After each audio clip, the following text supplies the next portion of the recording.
В аэропорту есть на выход? У этого рядового водителя микроавтобуса из Екатеринбурга, 47-летнего Равшана, в далеком Таджикистане большая семья, кредиты и долги. Недавно он чуть не стал миллионером и мог одним движением руки решить финансовые проблемы. Однажды в конце смены мужчина нашел в салоне сумку. Одежда там была. Я посмотрел, одежду засунул и в машину. А когда уже приехал в гараж, посмотрел, думаю, может мне подойдет. Я открываю, а там этот конверт. Ну не конверт, там бумага там.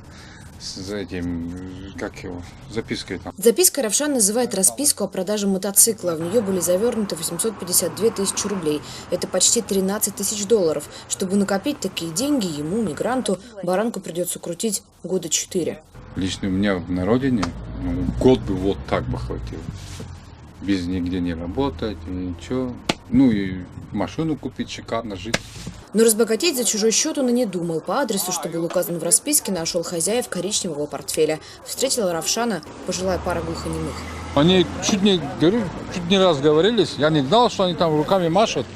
Я думал, ладно, одной зуб болит, а вторая, ты что, говорю, молчит. Она, оказывается, этим бумажки, оказывается, блокнотом ходит. Оказалось, деньги они выручили от продажи мотоцикла сына. Он разбился в автокатастрофе. Убитые горем родители и потеряли в маршрутке бдительность. Предлагали Равшану вознаграждение за честность, но и эти деньги водитель брать не стал. Грех, говорит, да и жалко семью. Пожелал им удачи и уехал закрывать смену. Начальству при этом не сказал ни слова. А его поступки на автостанции узнали от благодарной семьи спустя неделю. Дело в том, что в нашем городе по ряду объективных и необъективных причин не очень хорошо относятся к водителям маршруток и к маршрутным такси, так называемым.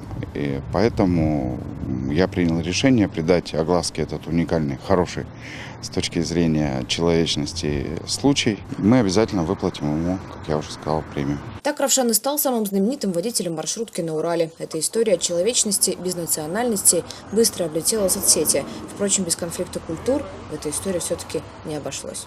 Вот благодарность. СМС-ки прислали, что благодарят. И сказали, мы приедем в Златоуст и поставим тебе в храме свечку. А я подумал, что они что-то плохое про меня. Я знаю, что у вас славян там за упокой там что-то. Я говорю, я что, умер, что ли? Им послал их. И все. Премию за честность Равшан отправит семье на родину. Деньги не лишние. Он мечтает, чтобы его сын выучился на врача. О жизни говорит, он его и сам научит. Екатерина Пономарева для настоящего времени.